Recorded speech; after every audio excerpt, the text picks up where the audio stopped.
Hi friends, అందరూ ఎలా ఉన్నారండి? Welcome to my channel. Friends, ఈరోజు అరటికాయ ఫ్రై నేను కొంచెం డిఫరెంట్ స్టైల్లో మీకు చేసి చూపిస్తానండి. ఫ్రెండ్స్, ఇది మన అన్నంలో కూడా కలుపుకొని తినొచ్చండి. మనకి సైడ్ డిష్లా కాకుండా అన్నంలోకి రైస్లోకి కలుపుకొని తినడానికి చాలా బాగుంటుందండి. ఫ్రెండ్స్, నేను 2 అరటికాయలు తీసుకున్నానండి. ఫ్రెండ్స్, ఇవి కొంచెం లేతగా ఉన్నాయండి.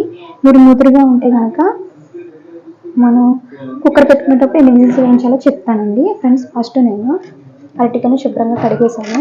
పైన పక్కన స్లైడ్స్ అనేవి ఉంటాయి కదా, అవి తీసేసుకున్నామండి. ఫ్రెండ్స్ చూడండి,